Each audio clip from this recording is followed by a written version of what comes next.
Hello everybody, and welcome to the second PNW affliction book, The Barless Prison, an urban survival story by Chance Paladin, 2019, copyright.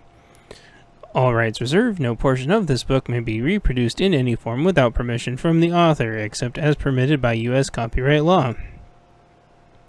This is a work of fiction. Named characters, businesses, places, events, and incidents are either the product of the author's imagination or used in a fictitious manner. Any resemblance to actual persons, living, dead, or actual events are purely coincidental. Content advisory is as follows. I write post-apocalypse stories. Therefore, portions of these stories are intended for mature audiences. Romance level. There is about as much romance as you would expect in a typical post-apocalypse scenario. Explicit sexual acts were included are germane to the story and not intended to be gratuitous or fetishized. Cursing. There isn't any really hard swearing worse than what you hear on cable. Violence. There is a moderate range of violence as would be expected in a post-apocalypse story. However, the suffering aspects are not deliberately glamorized or embellished upon. Forward. People always ask why I do what I do. What changed my mindset to not simply sit and wait? Some people do it for their kids. Some people do it for their country. Some people were simply raised that way. I could dismiss it, or I could simply have a fair response, depending on the person when they would say, I'm coming over to your house when the shit hits the fan. Depending on who it was, I would simply chuckle or tell them to announce themselves and to bring as much as they could if they were someone I would welcome, or to tell them to go to hell. These are all people with plenty of time to plan meals, garden, get educated, and live sustainably, but still, I could look past all that. My moment was somewhere around the fourth or fifth person to literally tell me to my face that they would come to my house and kill and eat my cats if they were starving. That logic bothered me for two reasons. The first is that I always make sure my cats have enough food to last. The second is that my cats are carnivores. Chapter 1. Wake Up. Almost 2 years after the collapse. The autumn.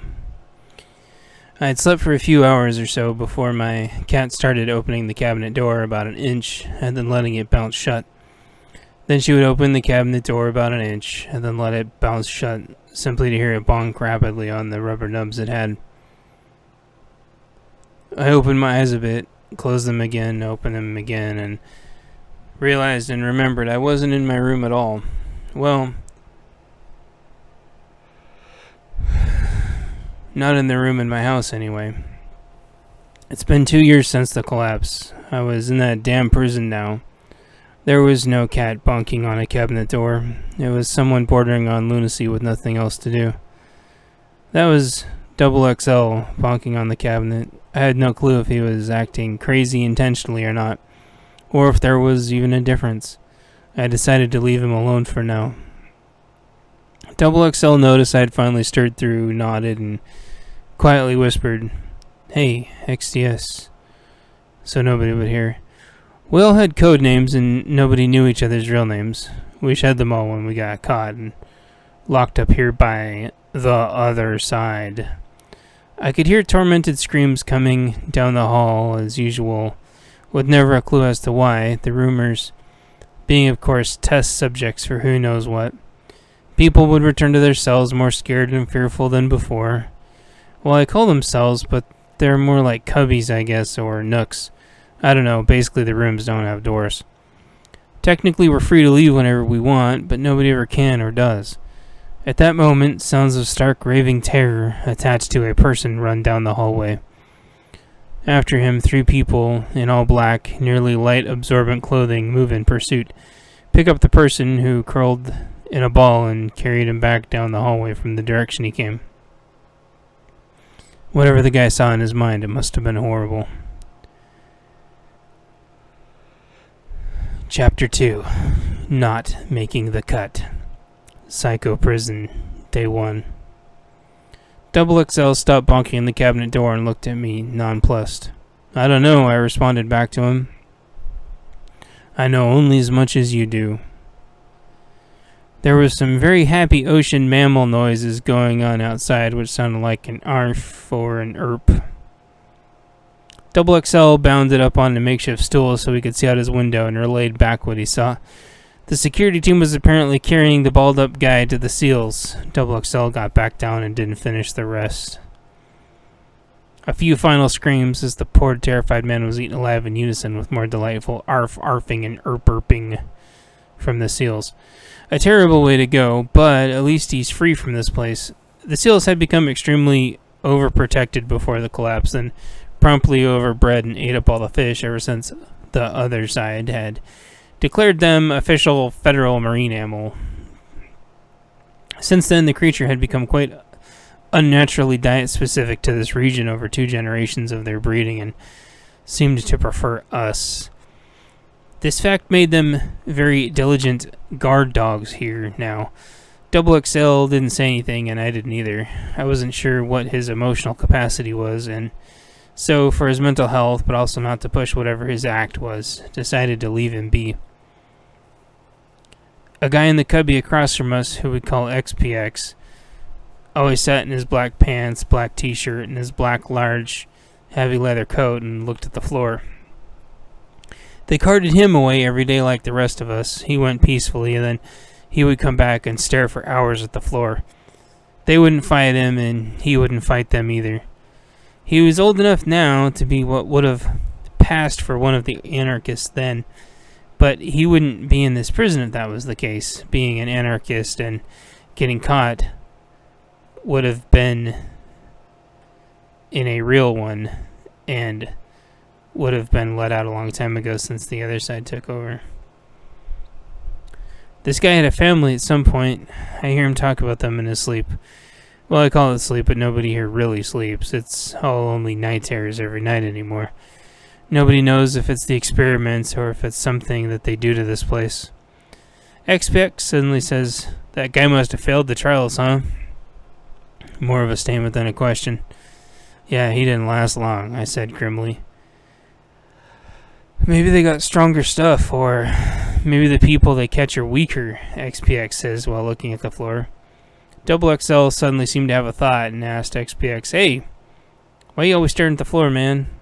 Why don't you look up and around like the rest of us?" XPX looked up and only barely said, "My guilt. My guilt is everywhere." He slid across a laminated picture to Double XL of a smiling little girl with an E on it, and the rest of the name smudged away, and showed it to me. He said to both of us, "That's my E, my guilt. Hold it for me. I'll be back in a little bit." As if on cue, 3 orderlies in black, light-absorbent uniforms came to get XPX and peacefully take him to the lab. He looked at the ground the whole time while being escorted away toward half the screams. Chapter 3. What do I see? Day 1. Double XL wanted to know what I told them I saw them when I got taken to the lab. I never asked out of respect, but I didn't mind answering. I told them that honestly I didn't see much. This really irritated the doctors, and they always accused me of lying. The things I did see, they didn't believe me, and they said it couldn't be possible. They would want me to be truthful and honest, but then would get pissed off at me. I would try to reverse engineer what I thought they wanted, but that never made them happy either. Sooner or later, they eventually figured out I was playing them, which they were okay with, but then they would tell me to knock it off and start over. They even tried to recruit me a couple times, but I didn't do mental hospitals.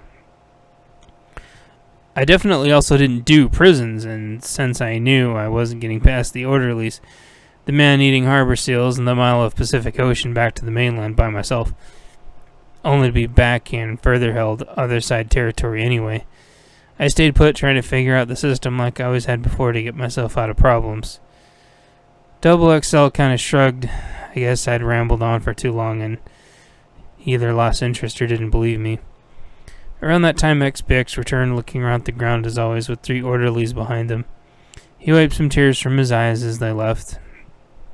When they were gone, Double XL slid the picture across the hallway back to XPX. He stopped it with the shoe, picked it up without looking at it, and then he muttered something that sounded as appreciative as possible, then tucked it away. Our nooks didn't get tossed often, but I guess it was a process we had developed over time as a precaution. They also didn't search us often when we went into the lab, but we wanted to leave something behind instead of have it gobbled up, and if it ended up being our last visit as well. We knew we couldn't get into each other's nooks across the hallway without going nuts, so that's what we did. I guess they didn't search us often because they knew by now we didn't have any weapons, or we would have probably tried to organize some kind of attack against them. They must have also figured we didn't have anything in our nook areas, or we would have either tried to do ourselves in, or they thought we didn't believe in it. Either that, or if we were mad enough, we'd take our own base to a wall or something anyway, who knows. But whether through the duration of our stay or through negligence, they seemed to have stopped searching us in all of our areas. Despite that, we still kept our processes anyway, if only to keep our stuff passed on to each other, because once something was gone, all the personal effects got trashed and burned so they could start with a clean slate for the next one. It was sort of a control, I guess, so everyone started from the same spot. I think that hardly matters, though, because I think as easily gatherable resources are dwindling on the outside, the people they are capturing that would be willing for this horror torture probably aren't that healthy. Chapter 4. Sing to Sleep. Day 1. Double XL crawled over to his mat on the floor. Guess he decided it was a good time to try to take a nap. We could get maybe 30 minutes or so before the type of sleep set in that picked up terror, so maybe 2 hours max. We rotated sleep so we could try to wake each other up if it got too bad. Each of us responded to being woken up in a different way, and sometimes I could sing to Double XL to get him to wake up and be okay. Not any music he would like when he was awake, of course, but music I used to sing to children when they would have night terrors when I was a kid. For some reason, I'd always imagined that's why the music was written, because it didn't seem to have any other purpose. One night a kid was having night terrors in my house. It would wake me up all the way from the other end of the house, and everyone else slept through it or kept playing video games. I sat by the bed next to him and began singing some of the slower songs from 7 centimeter Spikes, an industrial band big in the 90s, but they had some good slow songs too. The child would maybe still suffer for a minute or two, but then he would restfully return to his seemingly peaceful slumber. I wanted to believe that I was helping him. He would sometimes slip back into nightmares, and I'd be there again for him. I was in the house with so many people, and nobody even cared, but these were the things I did. He'll never know, but that's fine at 5 years old. He had suffered more than most people will in their entire lives, and my only regret was that I couldn't have done more. So when I noticed Double XL doing the same thing, I immediately picked up the role again. XPX never said anything about it, and I doubt he ever even looked up. I think it got his respect, though, because before that, he never even talked to me. And it was soon after that Double XL was actually able to start talking and started bonking on the cupboard to wake me up from my crappy dreams.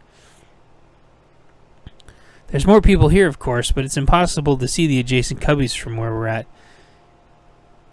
We get things tossed in from people getting dragged out to the lab every once in a while, but without context, it's impossible to put a story together. Eventually they don't come back, and out to the harbor seals they go. All we have on the objects is their codes, all starting with a letter X and 2 letters or numbers. That's right, don't give those bastards the pleasure of having a name to attach to us. So far, a wing of the hospital or prison or mental hospital or whatever the hell this island is has been constantly all males, our ages ranging from about 25 and up, and nobody over 45. I'd never recognized anybody, but the Pacific Northwest was a pretty big area. There were rumors of women and children here, but hadn't seen any. Chapter 5, The Supply Boat Schedule, Day 1. There wasn't much to do between getting labbed every couple hours and dealing with the sleep situation.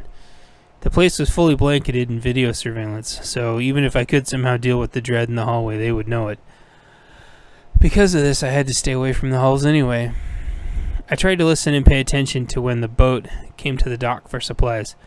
It didn't have patrol boats with it, but was moderately armed. It had nobody active at the .30 caliber that it had mounted on a tripod at the bow of the ship. I guess they had nothing to actively be concerned about anywhere near the harbor anymore. As I watched the boat dock and heard seagulls heralding its arrival, I reminded the routine to myself. The supply boat came once every other day, and it could be seen from our wing. No real security came out to greet it, only some orderlies in their black light-absorbent uniforms. The people on the boat only got off the boat for a moment to personally hand off any new volunteers for the experiments on the island. After that, they would sign and get the signed paperwork verifying that they were there on time, and then they would get right back on the ship. I don't think they liked this place at all. The island had a medium-sized train drone that would grab the pallets right off the ship with a big crane arm that it had and set the full pallets on itself and give the ship the empty returnable pallets. It only had one track that went back and forth between the facility. The train followed the orderlies on this track system, so all the ship's staff had to do was get their ship tethered to the dock. The train drone could get right up to it and do its job, and the orderlies would untether them so they could leave with the drone when they were done. The orderlies somehow fully controlled the train drone and would tell it what to do, and it would comply. It had its own spot it went into, presumably into the warehouse receiving area, which I had never been to or had seen before. Before the people would go out and see the supply boat, they would sound a little alarm klaxon outside. This would have a Pavlov's dog effect on the harbor seals outside. The creatures had about 20 seconds to get off the concrete walkway before a lot of volts of electricity would travel through some recessed nodes that came up through the concrete. The nodes would dart up briefly and form an electric net to shock the seals' fat asses off the walkway so the fence could come up and keep them out. It only took a few times, which were very funny, until the harbor seals got off from only hearing the alarm. After that, some steel bars would come up to protect the people coming in and out. The controls for that were in a control room, which is locked by a key card, etc., so you get the idea. I guess now is a good time to explain more about the seals. At some point during the collapse, when the other side took power and finalized their plans to turn the Pacific Northwest into their own perversion of paradise, some species of seals started getting sick. One of the new first acts of the new Cascade Region government was full protection of both the harbor seals and all the Pacific Northwest sea lion species, since they had some sort of flu. Harbor seals were in no way endangered. They're immeasurable in population, but I think partially because nobody knew the difference, they ended up on the list, and here we are. So apparently the flu caused them to get really sick, but almost none of them died. It only mutated them enough to where they could crossbreed. The end result could still undulate around relatively quick like harbor seals, but still walk around on all fours like sea lions. They still had powerful back flippers like harbor seals, but still had powerful front flippers like sea lions, making them unparalleled swimmers. They all got healthy again, stronger than before, and then they had a breeding frenzy. After a few generations had eaten all the fish in the Pacific Northwest, since nobody was allowed to do anything about these new mutant seals, and now the fish were gone, so some of the seal mutants migrated away, but these ones stayed and adapted to a new diet. While I watched the ship unload and the seal mutants arf and erp at the people, the usual empty pallets were moved out.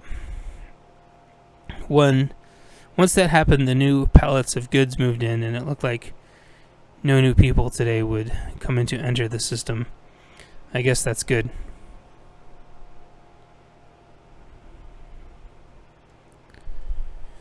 And with that, Double XL started to stir into his usual unconscious torment, and I got down from my position next to his mat waiting for it to speak to me so I could answer back with the right song.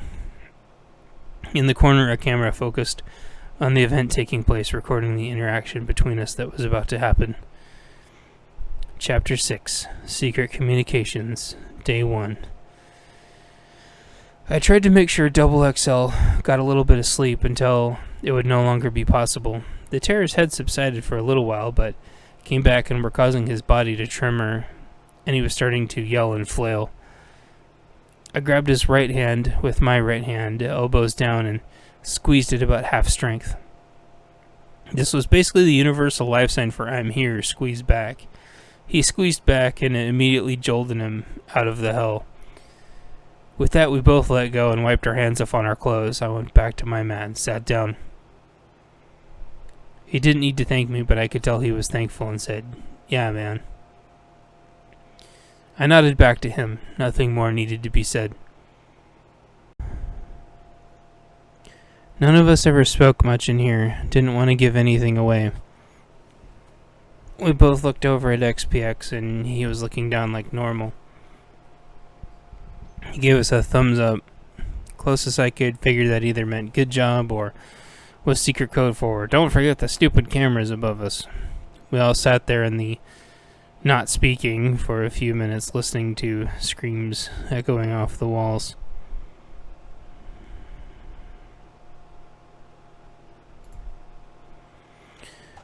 I assume all trying to think of some kind of code to use that we'd all universally understand or something, and nothing came to mind. Double XL finally seemed to have something pop in his head.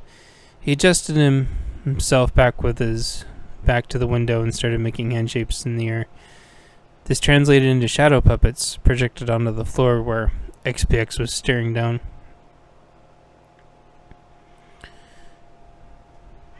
It took me a minute, but I finally caught it out of the corner of my eye and started watching the show.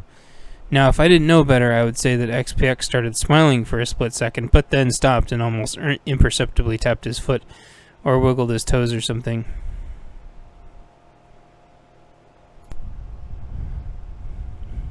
This got Double XL very happy, and there was no stopping those two from here on out. I guess to the camera people, it would look like Double XL was innocently playing in the sunshine. They would be watching him, not watching down where XPX was looking, since he always stared there.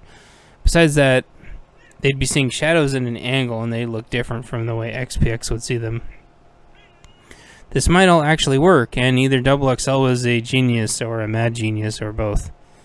Double XL must have had a lot on his mind that he wanted and needed to get out, or maybe he wanted to practice communication first or introduce himself. Regardless of the reason, he crossed his fingers twice to form an X, and then an L shape, and then finally a symbol pointing down. A few minutes into making random shapes, presumably to warm up his hands or to throw off anyone paying attention, he paused for a few moments for dramatic effect to tell us it was story time. It was the story of how he got here. The story of Double XL, far away, months earlier, winter, Chapter 7, Quick Break. Double XL apparently was in a group very similar to the one I was with, about 12 to 15 strong, protecting about a group of 20 to 30 or more. Out of the city somewhere far away from here, northeast I guess, but obviously not on the other side of the Cascades, or you would have been fine, since all of that had been locked down by our side quite a long time ago. So they had a camp and farm, and they were trying to see if they could start to recolonize this half of the state securely. They wanted to see if the other side had been completely eating itself alive yet. The symbols for this part were very funny. It was one hand eating the other hand. We all knew what that meant. XPX and I both smiled that time. I almost laughed, but covered my mouth. Double XL continued once I had taken some deep breaths and tried to pass it off like anxiety. This wasn't too hard amidst the screams in the background. He and a lady friend had earned a little bit of off time when they promptly got jumped by a drone. The shadow symbol for this being an ant. Double XL shot down the drone immediately. I imagined it both due to it capturing their intimate times and the fact that the other side had prominently used drones to easily assist in a lot of bad things during and post-collapse. It had been hovering in the air, so he was able to smash the bullet through the side of it instead of through the middle. He wanted to disable, not destroy it. Double XL's hands in the air almost became like masterful harp player at this point, as the last moments together with his loved one played out, both in slow motion and super fast at the same time. Double XL rushed over to the down drone and disconnected the GPS from the battery. Double XL gave his lady friend the battery, camera, and external hard drive, bundled up in his shirt that he had taken off, gave her a kiss, and told her to run and that he would see her again. She nodded and immediately ran back in the direction of their hamlet. Double XL picked up the GPS, which was still broadcasting on a backup battery, picked up his gear, and ran them as far away from the base as he could. He was doing the math in his head, how long it would take her to get back to the base and how much of a head start she got. As best as he could figure, she should have been hitting the base and giving her clear codes to be let in. Right then, he started getting hit with rubber bullets from multiple directions at once. The last thing he remembered as they dragged him to their vehicle was them saying they never found the other one. When they went and finally found the drone, realizing Double XL didn't have it, only the GPS. On the remaining drone parts, there was a note. They read the note to their group aloud. "We're coming for him, so take good care of him, or whatever happens to him will happen to you." The last thing I remember is making them really unhappy, and then I passed out. Current day 1. Now I'm here. I guess they slipped me something. It would have been a long vehicle ride, then a long boat ride. Good news was I wasn't beat up at all. I don't remember anything else except for filling out that stupid volunteer paperwork. As if I actually wanted to be here. For my name, I simply put Double XL. I guess I thought it was an inside joke, but all of you have similar names, so I guess we all think alike. That pissed them off. They said, "Oh, we got another one of them," which I thought was strange, but I kept it to myself. Now I'm here with you guys. I guess we'll have something in common even if we don't know it. "Yeah," I said out loud. "We're all sharing the same nightmare." As if on cue, more screams echoed through the halls.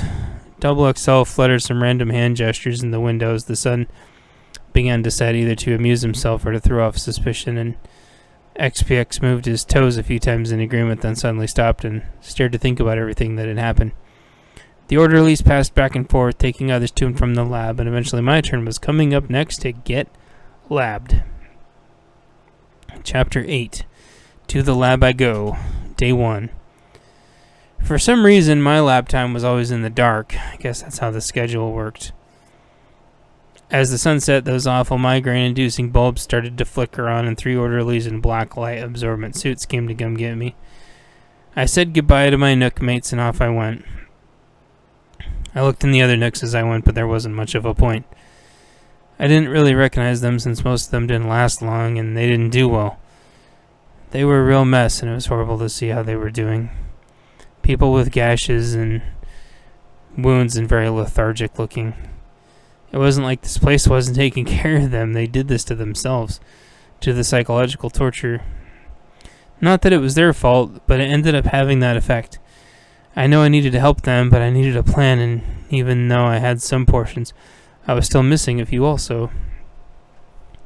On my way to the lab, I passed the guard desk, and working on a computer was a prior inmate that they had converted somehow. X9X. I guess he cared more about working on computers than he did resisting these people, but there was no way to ever know. The most important thing in our groups was to never judge, since everyone walks the path in their own way. He did get tortured quite a bit, if I recall, but who knows how much more he could have taken. I guess that's the problem. The breaking point with this place seems to be random at about 70%, so if he was guessing, he would have to try to estimate when he would be at 70%. Who knows what you were supposed to do then? Were you supposed to act like you were ready to fully go nuts, so they would stop and offer to convert you? The problem is I'm at like 0% and only getting started with these guys. This is bad for me because eventually they might simply get frustrated and do something bad to me. Who knows? So that's why I don't judge him. If he really was around 70%, or if I was, why would I want to get fed to the seal mutants? Would I take a chance at ripping this place inside out? Well, I don't get that opportunity because they couldn't convert me if their lives depended on it, as their processes are too unrefined. Hey, and here we are at the lab. Chapter 9, Getting Labbed, Day 1. So the lab is set up sort of like a half sleep study and half monitoring facility. There are walls of monitors of everyone's nooks and beds with heavy straps and diodes and other things they can hook up to you to check and see how you do when you sleep. There are also couches so you can sit comfortably and tell them about your dreams like something you'd imagine in an old Freud situation and all kinds of other sleep sciencey stuff. 3 orderlies in the black light-absorbent uniforms got waved away to leave me with the doctors now. Security didn't leave at first, but the doctors insisted and the door got shut behind them. I walked in front of each of the monitors to see how each of the patients were doing, and it was absolutely heartbreaking. None of them were doing well. They all appeared malnourished, and more cells than usual were empty. I couldn't think of that moment if that was a good or a bad thing. I noticed nobody but us right now had an X, and then there's 2 characters and numbers after their name. The other prisoners had actual names. I guess that meant that they hadn't caught any other of us lately. Guess it also means that our teams either went deeper into hiding or had bumped into the next tier of security measures. I didn't care which, as long as none of them ended up here. I passively looked at XPX's cell, and the camera was confirmed to be oddly angled to where the shapes would have made no sense whatsoever to the people viewing through the camera. That would be if anyone actually was viewing them or cared about shadow shapes. Double XL was looking out the window at something, I guess watching the sunset, and the rest still all the male gender. If there was women or children here, it would be in a separate wing of all similar setup, but I've seen no pictures and not a single indication, so I wonder if it's simply people seeing things, or maybe there's another prison or area on the island that's not a part of the sanitarium ward or whatever this thing is.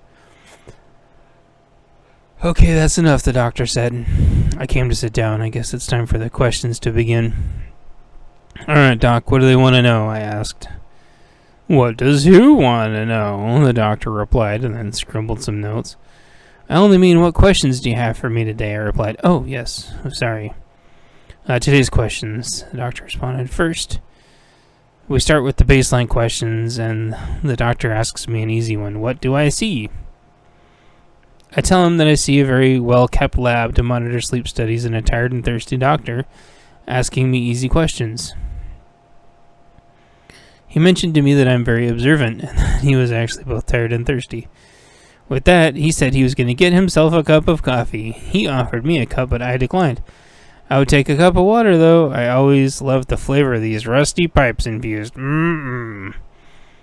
Next question, he begins. Where do you see yourself in 5 years? Well, I looked at him unflinchingly. He apologized and said, well, I told the other doctors that would be a stupid joke. Okay, now the real third question. I noticed he skipped the second question, or was that second question really, or was he just getting his numbers was he really getting his numbers confused? This place must even get to them after a while. I decided to let it go. This question was a new question that I had never heard before. Is there anything different about the room today than from yesterday? I looked around for a minute and had a few suspicions that they would plant something on purpose to test me. Either that, or maybe they didn't know and were seeking help because they knew or suspected I might be better at this than them. Regardless, I got up to look around to do my due diligence. I started with where I came in, and the door looked fine. The monitors looked fine, and I realized he probably meant was anything added or missing. The chairs were all there, the beds were all there, and I passed by a photograph at somebody's lab desk of a wife and child that seemed to be out of place. Is this it? I asked. No, he responded. Well, maybe. I don't know who put that there. As I looked up, a discrete webcam was turned on, and all the others were off. I moved my eyes from the camera to the light and back to the camera. After that, I finished my sweep, and then I said that the picture was all I noticed that was different. How should I know? Maybe that camera was always on. It was probably X9X, since that camera was conveniently had an angle of the door. So he had his own surveillance going. Oh well. I assume he wasn't going to make a move unless someone actually had nearly enough resources to act on their own, and then he could be the tipping point, so I was simply going to leave him alone. Fourth question, said the doctor. What do you see when you close your eyes? And please be specific. I took a sip of my lead pipe-infused water, closed my eyes, and tried to relay the message to him. I couldn't relay everything, though. I saw 9X watching us, didn't relay that. I saw a short, horned, faded red monster deep in this place laughing. I relayed that one. I saw the security staff getting eaten by seal mutants, didn't relay that one. I saw me getting punched in the face, so I relayed that. He noted that I always say that one, and I responded with, well, it's always been a metaphor for my headaches, migraines, etc., so he put a little note to that next to that one. I see people in jester suits dancing and puppets waggling. I also see people suffering and me being helpless, and that's it. He wrote down the people in jester suits dancing and puppets dancing and some other stuff I couldn't figure out. Final bonus question, the doctor said. The faded red monster with the nubs. It come with a name? I thought it was weird because they usually acted like the stuff wasn't real, so either they were playing along or something has changed. I don't talk to him, Doc, and he stays the way the hell away from me, I responded. The doctor said fair enough and good talks, and I took a big drink from my water, set the glass on the table, and walked to the door. With 3 knocks, the orderlies in black light absorbent attire appeared to escort me. They did this without searching me, leading me past the screams and back to my cubby. Chapter 10, Night, Day 1. Back safely in my cub now with my cub mates. I could see the XXL and XPX were okay, which made me feel good. I told both of them that everything's fine and everything's going to be fine like I always said. XPX kind of let out a disapproving grunt. XXL seemed to be relieved a little bit. I knew I could say that because even the people here were so damn overconfident that even if they were listening, they would think that I was saying that as a false sense of hope to the inmates to keep them okay. That's why I was okay with XPX's response. As long as they don't show too much hope, management here wouldn't be concerned too much. I think in reality, though, someone in management is concerned because those questions were different than before. Someone in management is actually believing me now, or at least curious. Some screaming turned to maniacal laughter up the hall somewhere, and what sounded like banging into a wall. That coincided with me imagining a red monster smashing someone's face over and over again. XXL looked away, and XPX down as always. But I looked into the hall. Moments later, the orderlies, basically invisible at night, rushed by to get a lifeless body and take it out to the meat and seals for a late night supper. His head had been smashed in, but there was nobody else in his cubby. He had done it to himself? Maybe done with the insanity, and maybe partially so he didn't have to get eaten alive? We got to hear the stupid fat seals laughing in mockery now instead. Damn seals are annoying. We sat the rest of the night in silence, nobody wanting to speak, and no other screaming. Terror and torment taking a break for a little while. All 3 of us drifted off without realizing it and slept. Chapter 11, Morning Presence, Day 2. We woke in the morning to new things in our cubbies that weren't there the night before. Our cubby had a spiral-bound notebook and 3-ring binder and some writing utensils. XPX got a stainless steel spork, a spoon and a fork put together. He had no idea what to do with the spork, so he put it in his shoe sideways along his ankle for now. I handed XXL the spiral-bound notebook. It was labeled XXL. And all the writing utensils so he could choose out of all of them. He chose the crayons for reasons unknown. I imagine this was to keep up his facade of being simple, or maybe he really liked crayons or children, I have no idea.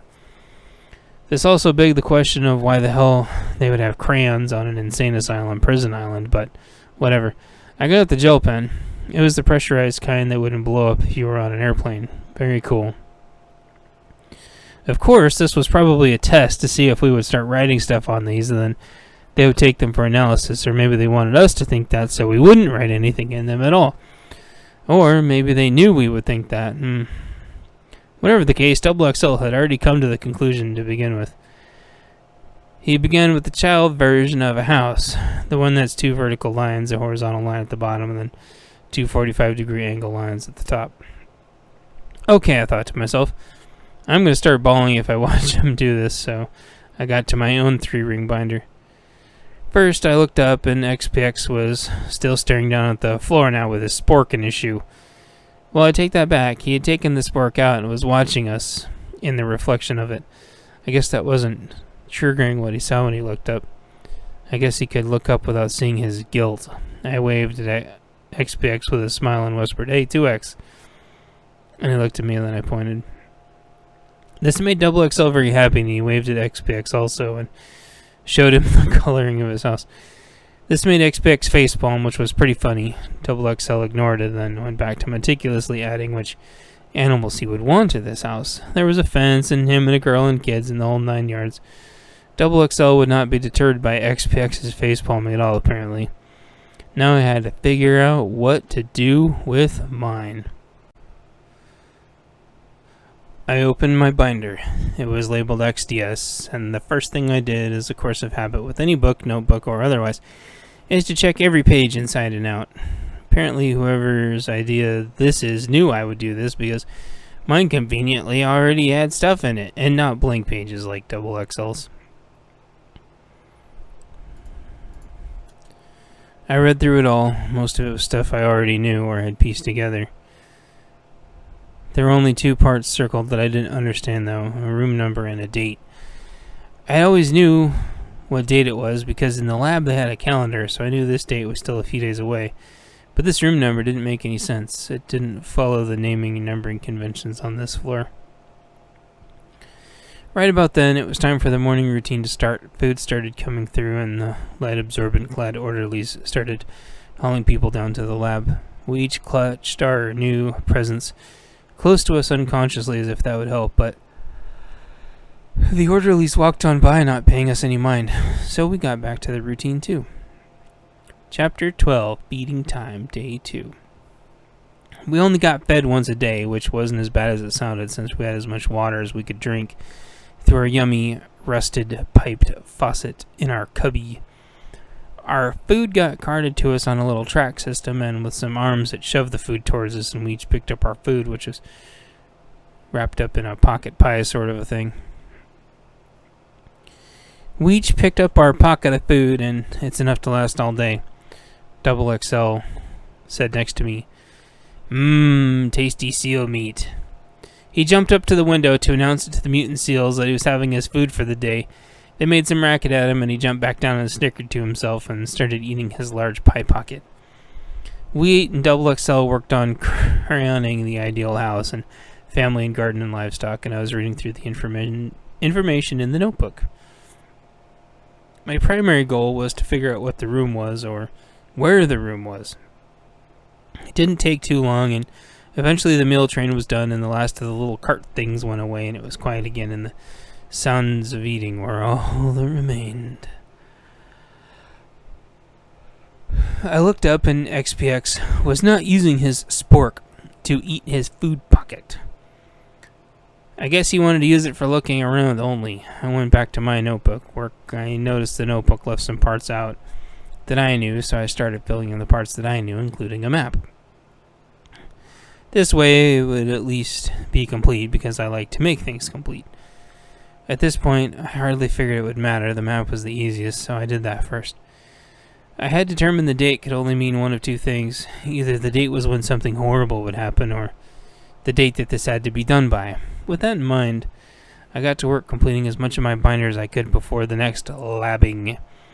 XXL got about halfway done with his pie pocket when it was time to go.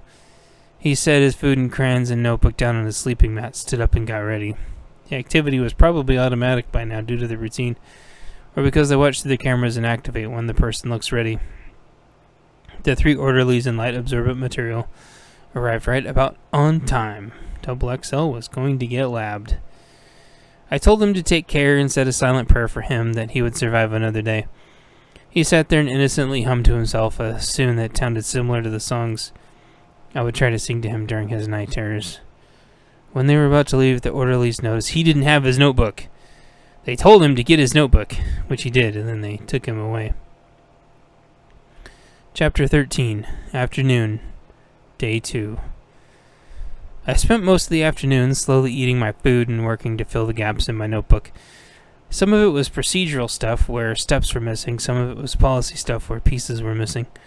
There were a few flowcharts with steps that pointed to the wrong spots or the wrong directions, or the decisions were wrong, so I simply fixed them all.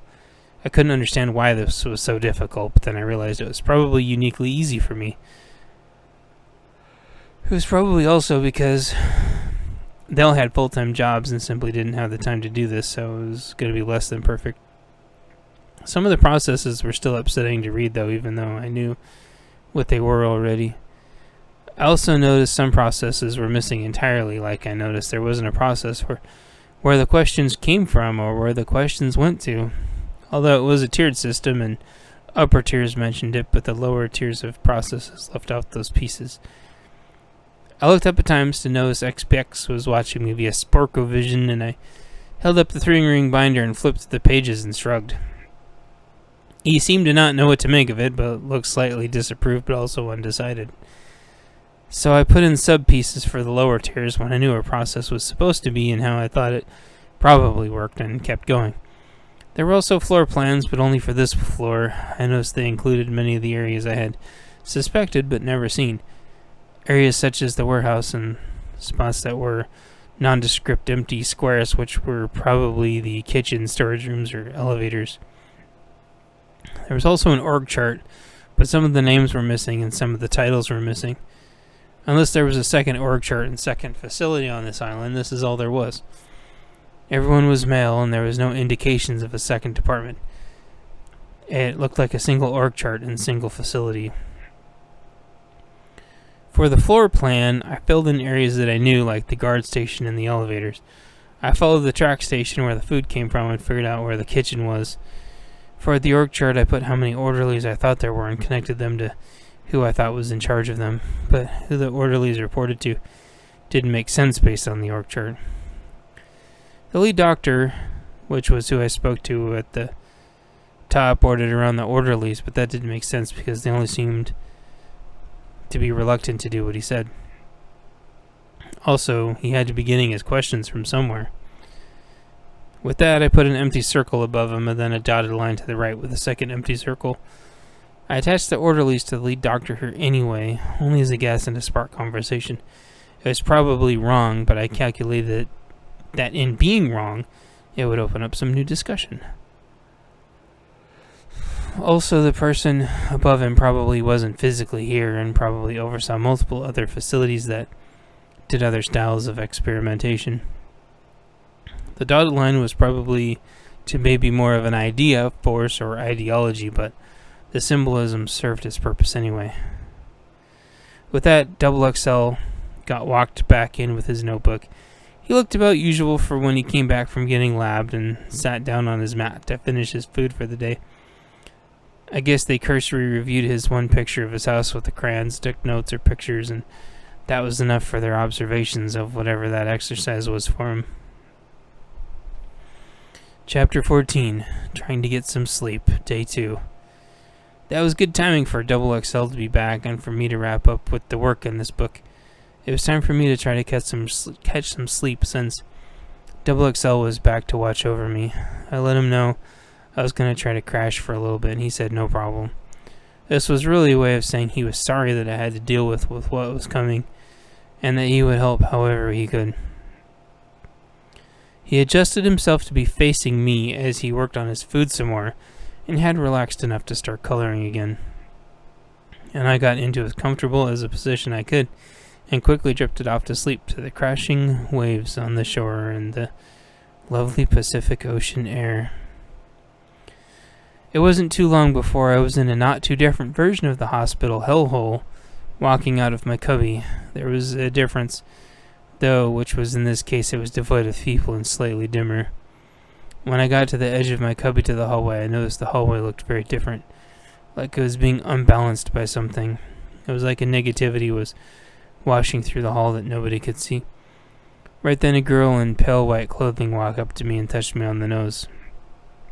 I don't understand ghost logic at all, so I touched her on the nose back, which apparently made her happy, so away she went. I shrugged and went into the hallway, and the negativity parsed around me like it couldn't pierce me. I walked past the guard station, to which I knew that was the exit to the lobby based on the floor plans I had been looking at. I didn't need to go that way, so process of elimination told me instead to go the other direction, not towards the labs, but further into the complex.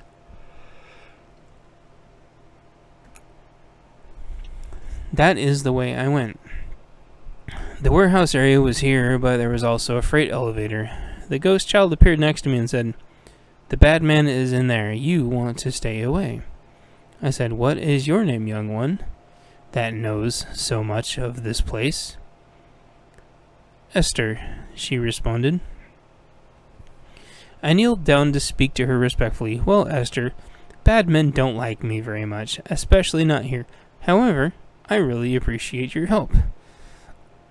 She raised her chin proudly with a smile and booped me on the nose again, and that's when I noticed a strangulation mark around her neck and looked down and two more around her wrists.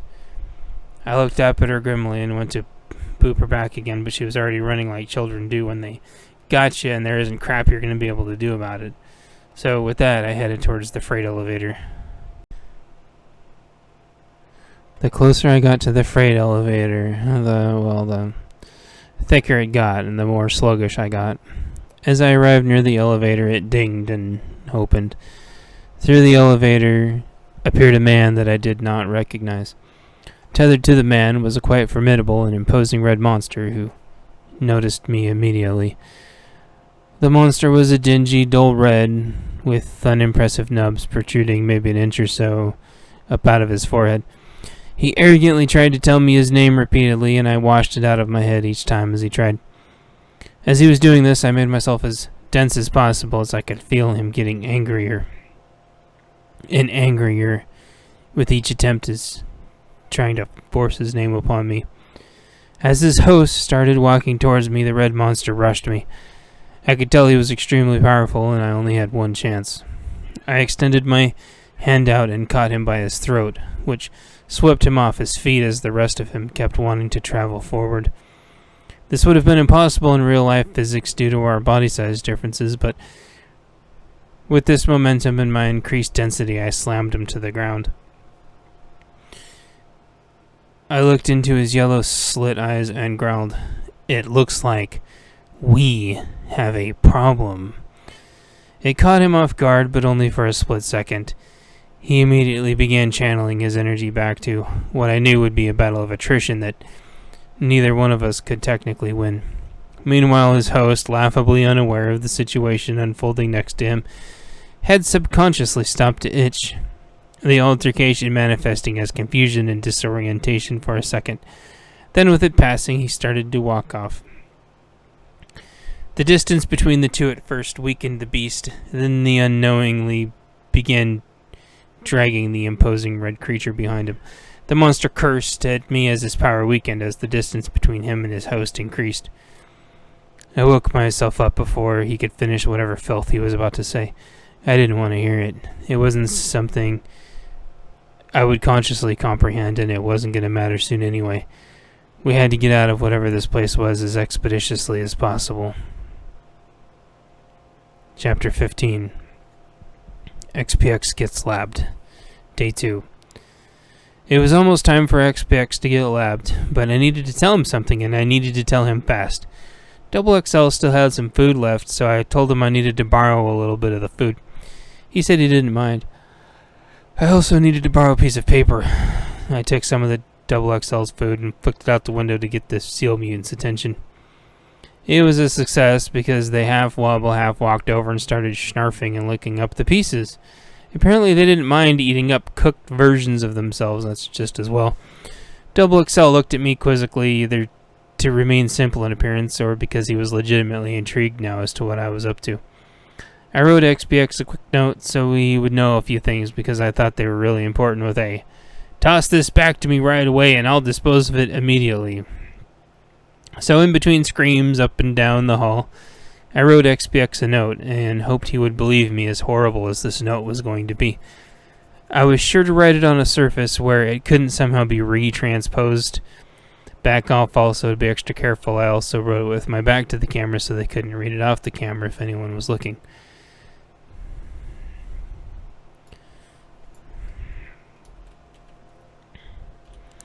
XPX. I saw your daughter in my dream. Her name is Esther, she told me. She liked to boot me on the nose, and she was very helpful and seemed happy. I'll explain later. I'm sorry about what happened to her. You have got to stop blaming yourself. It isn't your fault. It's this place.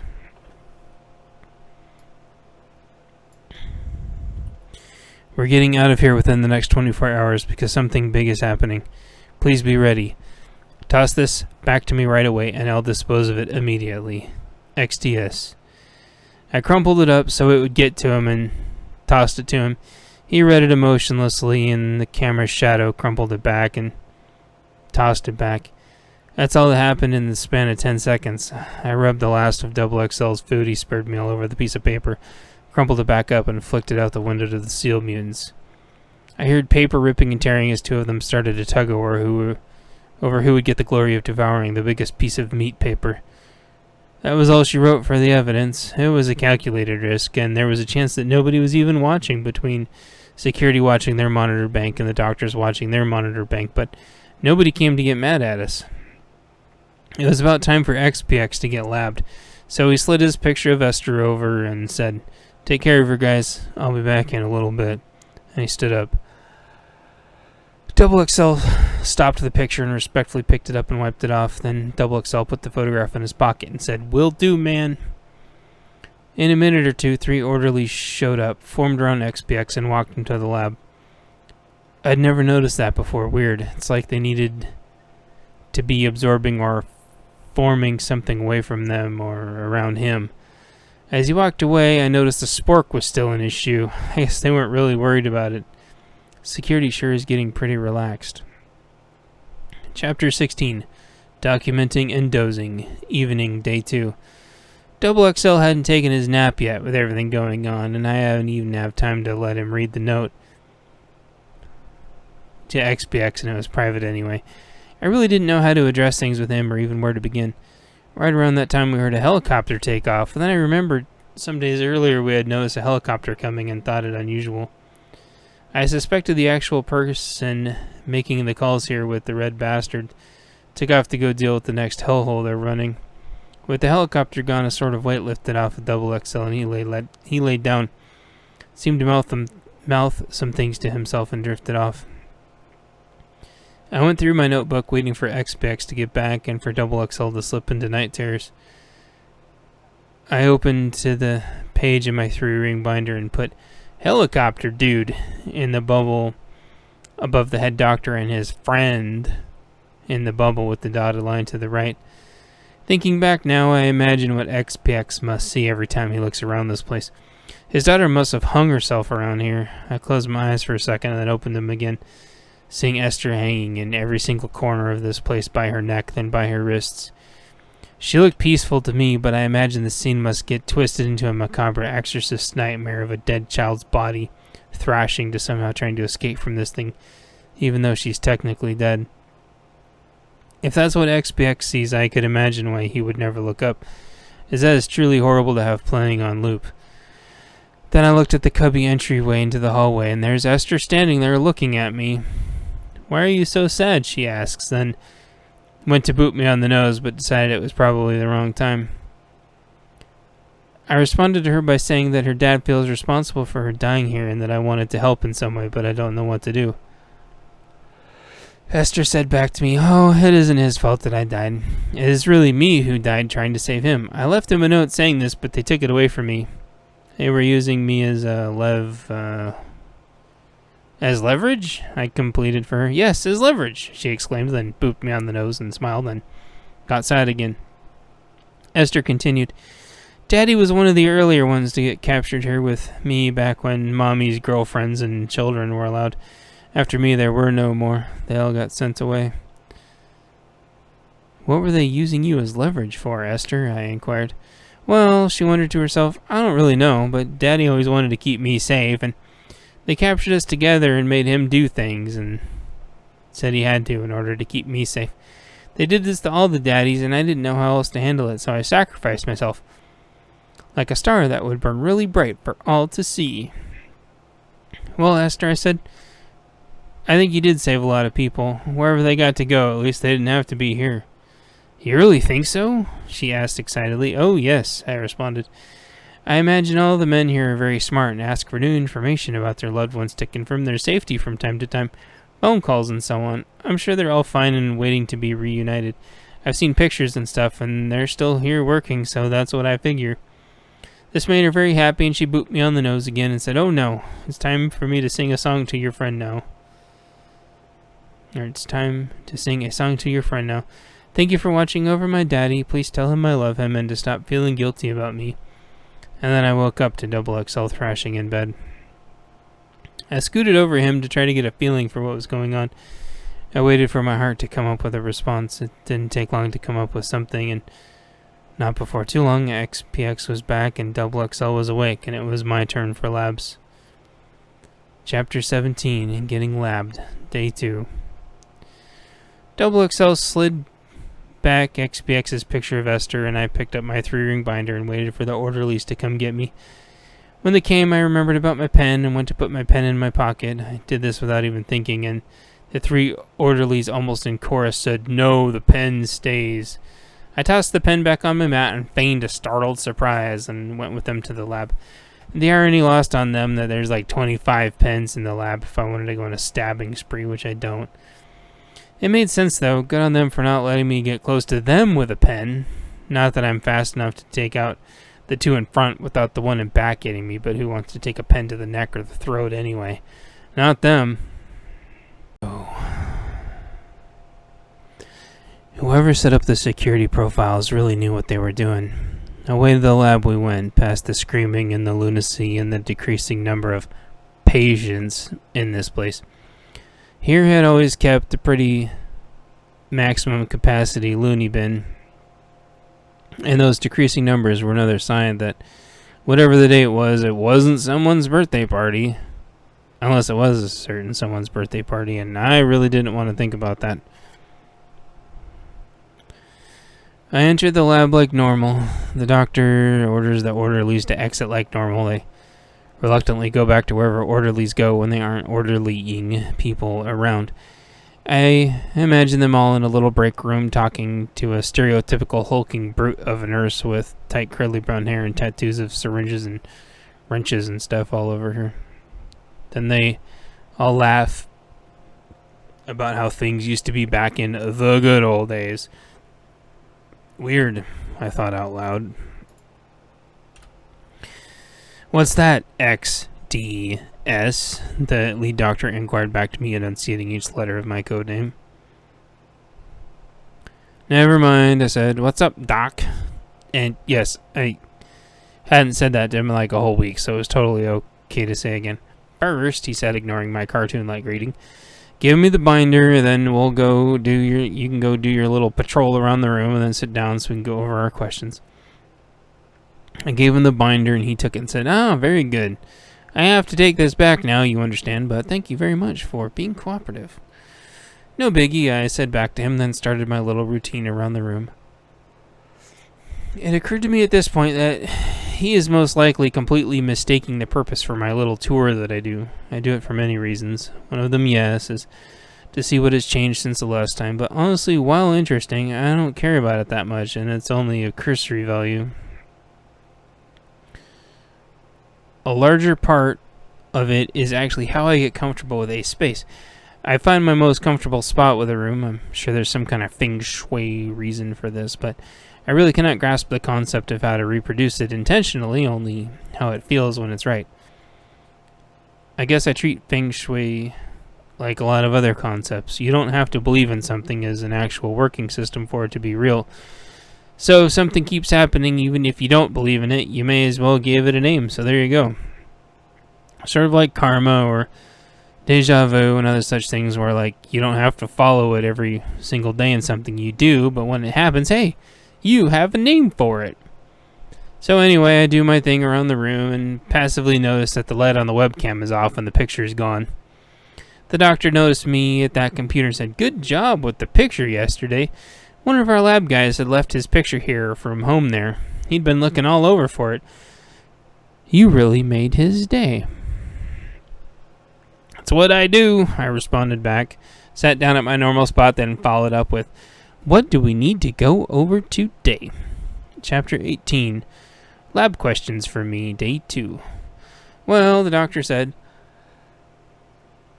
"you have an option today, which is, well, we can go over the scripted questions or we can go with the questions I have, but you must decide." Before I answer that, I need to know what level of confidentiality we're talking here. How do I know this stays between us? How do I know that you'll honor and respect the HIPAA Privacy Act and all that? There's cameras everywhere. How do you know there aren't cameras in here too? "Oh, HIPAA. I remember those days," he responded, "back when there was accountability in privacy and security. I still respect those days. You want privacy? Sure. There aren't any security cameras fed from here, similarly to how you notice we don't have any cameras of security fed to here. I don't know if you noticed, but we don't mingle with the security orderlies at all." The lead doctor continued, "We're equally as much prisoners here as you are, unfortunately. I think your XPX would confirm that. All the questions I ask you are going to be off the record, and I'm going to fill out how the arbitrary schedule of questions in relation to how I have already suspected you would have answered them.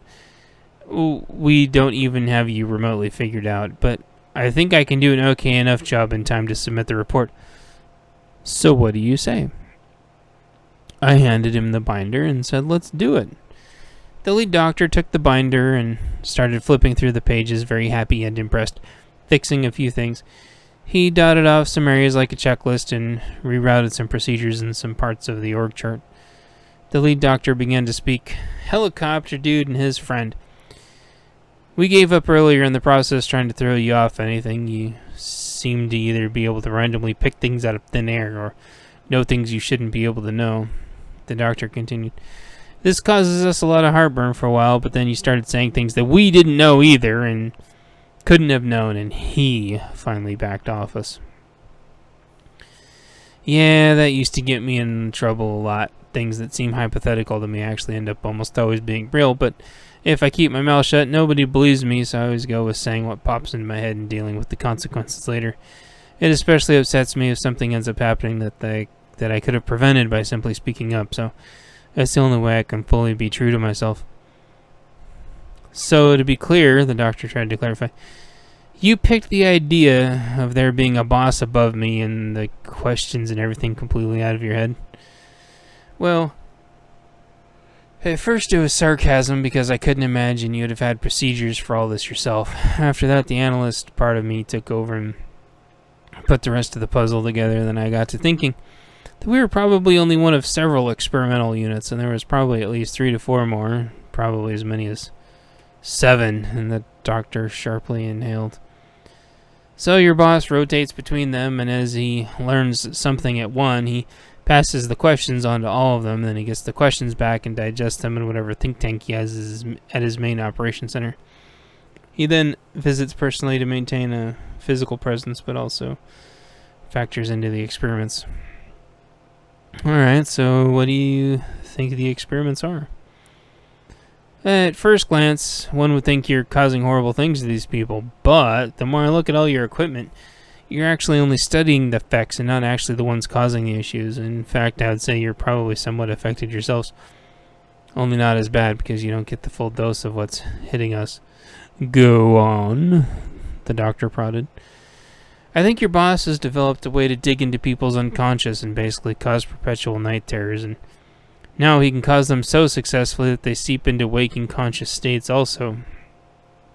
"And why aren't you affected?" the doctor asked.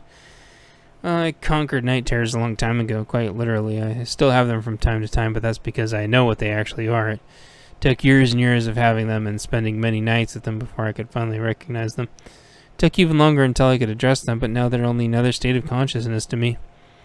Similarly to me being here with you, except several factors more horrible." "What do you mean?" "Well, we have rules here, like generally speaking there are exceptions, but Objects or living things can't teleport or spontaneously combust. We won't float away, toys don't come to life, things like that. Okay, the doctor said, as if I was saying obvious, stupid things. Well, then in dreams, that stuff gets bent a little bit. And you can interact with it sometimes, yada yada. With me so far? Yes. You never saw it on the wall, so I don't fault you for not knowing, but my doctor is in neurology and parasomnia, and was a board-certified sleep specialist. My apologies, I said to the neurology doctor. So nightmares, etc., several factors worse, as you know, and as nightmares get progressively worse, and as your personal barriers start to wear down, the rules start to wear down. The rules? The doctor asked. Yes, the rules. So usually your dreams, as you know, have things in them that you should theoretically know or recognize. Things that you've seen, maybe things in your brain is trying to jumble together, things that at least you should scientifically or psychologically make sense. Well, as your nightmares get progressively worse, that thin wall isn't a wall anymore. There are other things that can affect it, such as if you're encountering something passively by that is particularly strong, or maybe certain calendar dates or stress, anxiety, drugs, alcohol, diet, watching an upsetting movie, or maybe some reasons I don't know yet. But for whatever reason, for a little while, you end up coexisting in two spots for a little while, like the intersecting area of a Venn diagram, or Schrodinger's cat, or some such quantum singularity. Well, during that brief time, things can decide to log in for a little while until the link is severed or the event ends. So then, how many of these things, the worst ones, have you dealt with, and what exactly are they? I've dealt with somewhere between 10 and 15. I'm going to come out and say it. They're demons. It might sound silly, but I've had tons upon tons of cats log in to my dreams and cause all kinds of stress, pranks, and oddities. Some cats I knew, and some are passing by. It's rare, but I've had a few beings that I believe are angels or fallen angels. But I've had somewhere between 10 to 15 legitimate, small to moderately powerful demons simply log on in during my worst dreams. What did you do? Getting back to the worst ones, the doctor asked. Well, they are extremely powerful, I responded. If they're a pipsqueak, usually I just squash them and wake up. If they're bigger ones, such as a soldier or general, it's usually an extremely nasty fight, and I end up going for their eyes because they're virtually unkillable. There are occasionally lone wolves that simply roam, and they are the most volatile and unpredictable because it means they were kicked out of the Legion for some reason, and they're generally the most absolute arrogant bastard pricks in the world. This got a laugh from the neuroscientist, and he continued with the questions. So, did our faded red arrogant friend give you a name? Oh, he tried. I blocked him out as he was repeating it to me. I don't want to know their names. These are demons that we're talking about. You probably have some kind of lesser guilt stigma-aligned demon attached to that asshole. They want you to know their name. It's how they get in your head. If it was a fallen angel, I could get his name, look it up, and figure out who it was, and he'd most likely come to terms with him. But demons, screw that. The only thing I do is put him down as fast as I can and get away. Get away from them. I continue, there is literally nothing good they have to say. So if you know his name or think you know his name, forget it. Don't repeat it. Don't tell me what it is. Burn it every place you've written down. Also, tell everyone else to do the same. Every time you think about it, immediately think of something else. Their very names are a virus. He wrote this part down. Some of the other patients must have been hearing his name, or he'd been hearing the name himself. Great. The neuroscientist looked at the clock and realized time. It's almost time for you to go back. Do you have any questions for me? I thought for a second and had only one. Do you by chance know if XPX's daughter left behind any effects, like any letters? No micro expressions on his face or anything like that. Oh, no micro expressions on his face. Or anything like that? I'm trying to think of something that will lighten his mood. The neurosurgeon thought for a minute and said, No, I don't think so. It was really sad what happened, though. His poor daughter. He looked legitimately upset. The doctor continued, If I can think of anything, I'll let you know. But as far as I know, everything got taken with them. Well, when they had to go off-site. I assume his daughter's stuff went with. I'm sorry. Anything else? I thought for a second and responded, "No, not unless you know a way I can talk to X9X." The neuroscientist immediately said, "No, that is absolutely out of the question for you to be able to talk to X9X. He is a part of our staff, and you are a patient here, and that absolutely isn't allowed." I thought to myself that was a pretty weird thing for him to say, and then he gets out his phone like he's checking his messages and messes with the rocker dials right in the middle of us talking. I hear the phone make an audible noise and get quieter down to nothing. What a weird time to do that, I thought. Then he sets the phone down next to him on the table to resume the conversation. "I simply need your binder to finish filling out my report, and then I need to get to the next patient. I really appreciate your time today, XDS." And with that, and with my binder in hand, he leaves his phone right in front of me and goes to the door, very slowly, waiting for me. So, in one swift move, I grabbed the phone and put it in my pocket like I did with my phone a million times when things were normal, and locked in step behind him.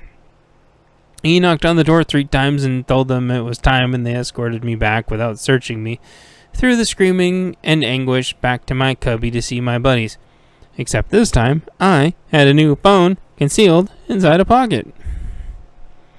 Chapter 19. Back to the cubby. Night. Day 2. XXL and XPX were turned out fine. I was happy to see. I had missed the sunset, and it was well into the night now. The screams weren't quite at a fever pitch, and it sounded like everyone might make it through the night. I waited until the orderlies were gone, and when I knew for sure they were between taking people to the lab, and decided to get the phone out. Not to make it a spectacle or play favorites, I decided I would make it equal for XXL and XPX, and take it out for both of them to see. I scooted over to XXL as he was drawing what looked like a farm with some livestock. I knew this would get XPX's attention, and sure enough, within a minute or so, we were all being spy-sporked. I elbowed to XXL to get his attention for a second, and with my jacket facing back to the camera, ever so discreetly, I lifted the cell phone up out of it and hit the sleep power button so it would turn on and aimed it at XPX. This way they were seeing it before I was, technically. XXL then gave me a look like I was an idiot. I looked at it and it said password required. I put it back in sleep mode and it slipped deeper into the recess of my pocket for concealment, and I shrugged my shoulders only slightly and smiled. XPX put the seeing eye spork back in his shoe, and XXL went back to outlining how his farm was supposed to be in his 8-crayoned glory. I needed to figure out how to crack this password, so I went back to my mat and laid down to where I knew I would be out of camera view. I took the camera back out and looked at it. It was a fairly solid password system. Every 15 seconds, there were 9 different pictures cycling through, and simply the words below, 3 attempts remaining. The pictures had absolutely no meaning to anything. Sports balls, race cars, airplanes, boys, girls, buildings, fruits, vegetables, beaches, forests, and they kept cycling through. How on earth did this password system work? It made no sense whatsoever. I put the phone back to sleep after a minute and decided not to waste the battery or risk someone seeing it. And decided to try to get some sleep. I rolled over to check, and it seemed like XXL and XPX had both decided to do the same. The wails of anxiety seemed to have tapered off, and before long, I drifted off too. Chapter 20. Important Message. Morning, Day 3. I awoke in the morning, having only a slideshow presentation of images overnight, instead of a full-blown set of dreams, to my 3-ring binder getting returned. XXL and XPX were stirring as well, and the sun was coming up. I sat up and opened my binder to see what was inside. I flipped through and see the corrections he made, and went to the org chart page to see he had routed out the orderlies around him and straight to the top guy. No security chief edition. That was weird, but I guess sort of expected. The top manager here expects pure direct loyalty from every single security orderly. Okay, fine. Also, the back flap had something slightly heavier in it, a note carefully put into an envelope. You've got to be kidding me, I thought to myself. It was written in kid handwriting and said, "From Esther to Daddy." I opened the flap, which had already been opened by someone else a long time ago. There was in fact a note inside, and I immediately closed the flap. This was way too personal and private for me to be looking at. I also didn't want to slide this on the floor, but I couldn't simply walk it over. That would attract way too much attention. I can't throw it to XPX, or he has to look up to catch it. Can I throw it like a ninja star and hope I don't poke his eye out or dent it against the wall if I throw too hard? I'm overthinking things like usual. I thought to myself, I need to plainly ask him. Hey, XPX. Yeah? There is a lot I can't explain right now, but there is a letter you need to read. I haven't read it, but I think you need to read it. It's for you, and I don't want to slide it over. What do you want me to do? He scooted over to indicate I should toss it to the bed. Okay, man, but no promises. And I did my best to attempt at throwing it from my cubby to his cubby to get it on the bed. Everything started off okay, but then it seemed to slow down in midair about halfway as it was spinning, and then took on a life of its own. It landed gently right next to XPX in a way I absolutely could not have thrown the letter. The words were facing him and everything. I couldn't even remember if I threw it words side up at that point. XPX, of course, did not see any of this, but Double XL's mouth was open in amazement as, despite all of the horror they'd both been seeing. I'm sure he hadn't seen anything quite like that, and neither had I, at least not fully awake like this. XPX looks over and down at it, and immediately tears start welling up in his eyes. How did you get this? He whispered waveringly. It doesn't matter right now, just read it, I said back. After reading and rereading the letter several times, he carefully folded it back up and put it back in the envelope, and then put the picture of Esther in the envelope as well, so the two items could be back together. Then he put both of them inside his breast pocket of his jacket. XPX looked up for the first time that I'd ever seen. Squinting at the light and with tears running down his face, he said, All right, I'm in. I nod, and Double XL sort of gives a body language like, huh? And he goes back to his crayons on a blank page. Then I go back to my binder to check the front pocket because I forgot to check it. Sure enough, in the front pocket is a piece of paper that says basketball, race car, Apple Island newspaper. Brain. Oh, it spells brain. You gotta be kidding me. Freaking neuroscientist. I thought to myself. And then I tucked the password back in the sleeve where it came from and go into my corner where I could only barely be seen by the camera. I angle myself on the phone so that the camera cannot see the phone and punch in basketball, race car, Apple Island newspaper. And the phone let me right in. I could immediately see that the doctor had still been texting and emailing, so he must have had a backup and not worried about this. I checked the battery and it's still a full charge. It must not wear the battery down to be in Wi-Fi mode and this whole place being blanketed in wireless routers.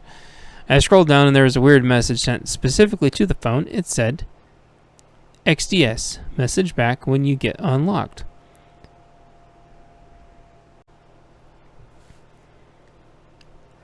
I checked all the volumes really quick to make sure, and sure enough, everything was turned off, including vibrate. I texted back to the anonymous message, This is XDS. Copy? I saw letters slowly typing out in response. Hold up 3 fingers in the camera if it's you. I held up 3 fingers, and within a second I got a response typed back character by character. It's about time. We have to hurry if you actually have a plan, 9X. Food started rolling by, so I knew we had about 20 more minutes until the orderlies would come by next. I typed out as absolutely much of the plan as I could. The plan included some of the newest ideas based on the updates I read in the binder that had been updated overnight. It included also the truncated time windows I thought we had. He sent a check back in an hour and he'll try to get everything ready.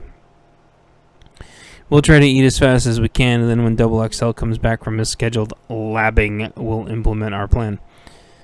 Chapter 21, Food and Planning, later morning, day 3. We all ate as fast as we could, Double XL taking cues from the both of us, and when it was Double X's turn to get picked up, we wished him good luck, and he simply groaned at us. XPX was getting a lot better already and was able to look up and around. He was actually getting up and walking around and even exercising a little bit. I came up with the best rest of the plan that I could, knowing what I knew, and messaged X9X back. You there? Everything clear? A moment went by and a response. I'm here. So far, so good. What's up? I responded, well, I need to know how many total security personnel there are on the island. X9X responded back simply, there are 5. What's the plan? 5, I thought to myself, crap. They only ever sent out 3 to the boat. Do all 5 wear suits 24/7, I asked. X9X responded with, yep, but one of them is always off shift, so you only have to deal with 4. The 5th will be off shift, non-active. Well, where's the 5th guard sleep, I asked. X9X responded that he would take care of the number 5 guard. Can you tell me how the power comes into the station? Where's it stored and how can we overload it?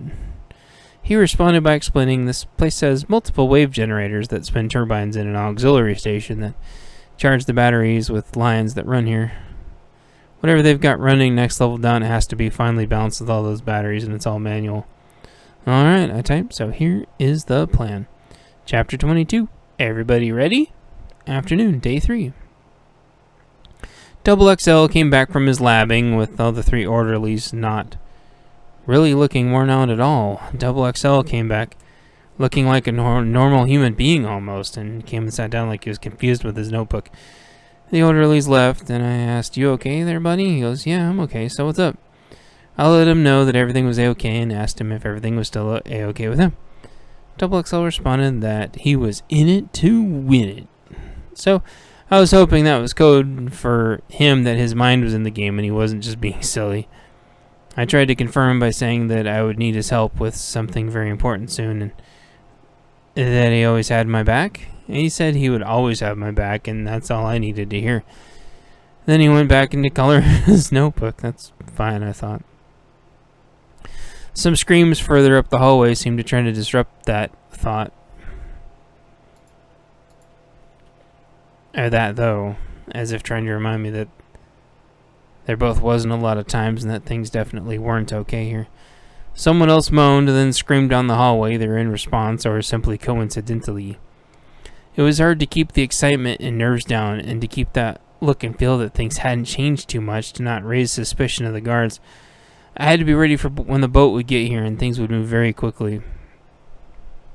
I tried to push all that out of my head and keep my game face on. I kept reviewing the 3-ring binder and remember where the guard shack was and remember where the warehouse was and the freight elevator.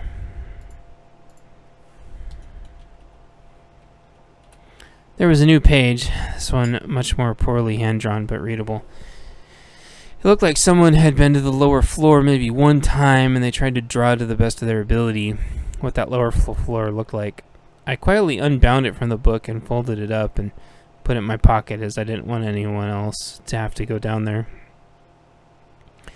Throughout the day, other people went to and from the lab looking worse and worse, and eventually it was about XPX's turn.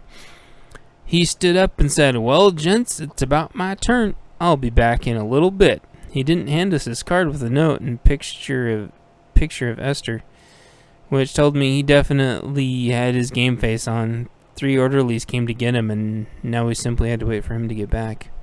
After that, the boat should be here for its scheduled visit. Chapter 23. Go time. Day 3. I was wondering to myself in my head, how would I know it would be time to go? I discreetly messaged X9X asking him my thought in text format. He messaged me back saying simply, you'll know, cut chatter, and that was it.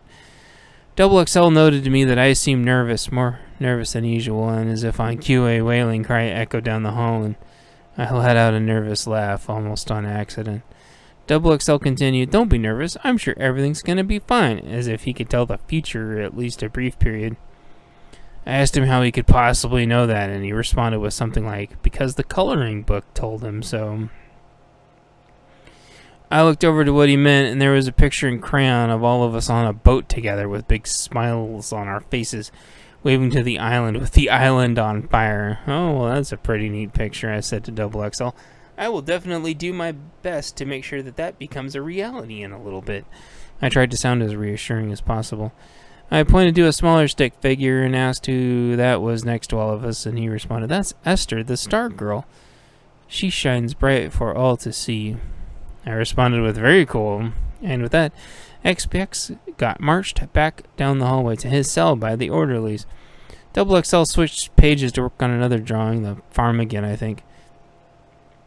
XPX looked pretty decent, better in fact than before, and we heard the seagulls outside heralding the imminent docking of the supply boat. It was almost time. The orderlies in their black light absorbent uniforms went out to greet the ship and get the supplies. You could feel the readiness in the air. I looked at Double XL and XPX, and they both nodded back to me. They felt it as well. Now we simply had to wait for whatever the signal was. Will had sat there trying to look as inconspicuous as possible, not wanting to be super interested in the boat, but then realizing we would be interested in the boat any normal time. As if on cue, Double XL thinks of this too and hopped up when the alarms were going off to ward off the seal mutants to watch. He relayed back that the seal mutants walked away before they could get semi-electrocuted. After that, the fence came up, secured in place, at which time 3 orderlies came out from their area, and then the train drone came out of its area from the warehouse. Chapter 24. It begins. Day 3. The orderlies tied off the boat, and the train drone arrived soon after, like a dutiful puppy. However, what came afterwards was not part of the daily routine. The train drone got as close to the boat, which was to the end of its track, and then stopped. Then the crane, instead of starting to move cargo, sprang backwards from the train drone towards the ship. That caused the crane to blindside one of the crew members. This knocked them off the boat, and in unison, both sets of shutters closed to the complex. With the shutters going down, the steel fence that held the mutant seals at bay also started to go down. Double XL kept relaying the events to us as I began the next part of the plan. The crane took a few more swings, missing everyone who were beginning to figure out the situation, and the drone train in response seemed to go into a defensive mode where it anchored the boat in place with the crane and activated all sorts of countermeasures, including electrifying itself. The orderlies, instead of grouping up with the boat staff, which would have made the most sense, instinctively ran back to the door trying to be let in. They found out, however, that there was no way to get back through the steel shutters without tools. Their cards and pins wouldn't work because there was some message peacefully echoing through the facility saying, "Full lockdown in effect. Full lockdown in effect." With this information, I knew it was time to act. I immediately ran to the guard station, hoping I could get there before there would be a second guard, or before that guard could rescind the lockdown. I imagined the shock on XPX's face when he realized I could run through the hallway the entire time without the jackets or orderlies. It was still emotionally thick hallway, but I could do it without too much effort if I ran fast and get enveloped into it. I grabbed the orderly who was trying to retract the lockdown, but he'd never done it before. He was flipping through the manual with the adrenaline pumping. His motor skills weren't functioning right. I told him it was an emergency and he needed to come quick. For some reason, this almost always worked, and a priority overrode everything, and he came with me. I didn't even need to fight him, and he ran right with me into the cubbies. He didn't even pay attention to the fact that how I had gotten there or anything. The guard and I got to an area where we were between Double XL and XPX was, and the guard said, "Where's the emergency?" And then he looked around confused, and in one move, I pulled the light absorbent clothes off him, similarly to how you'd pull a shirt up over somebody. I pulled his top right off over him, and it barred his arms from getting to his equipment on his belt or his pockets. Just like that, he was immediately buffeted with negativity and horror from the hallway's nightmare-inducing engine. XPX apparently took this as an opportunity and tackled the guard from one side of our cubby to where Double XL hopped down and rushed over to help hold the guy down. I found a pair of handcuffs in his kit and cuffed him to the sink as he was repeatedly hammered with the negativity he'd been so blissfully ignorant of this entire time. XPX continued holding him down as he thrashed violently, screaming along with everyone else in the building, and Double XL began putting his clothes on. We got his belt off, which had all sorts of goodies on it, and took his pants off and his boots, too. It all ended up being a great fit for XXL, which was good. Now what? They both asked me rhetorically. Great, I said back to them approvingly. Then XPX said, well, this was your plan, Smarty. XXL got back to his post and began relaying back that the guards were failing at defending themselves and that the SEALs had boarded the vessel and began eating the shipmates. The ship delivery workers had been able to shoot a couple of the mutant SEALs with their sidearms they must have had on them, but they were unable to get to any of the rifles or the mounted 30 cal before they were divided, cut off from escape, and eaten alive.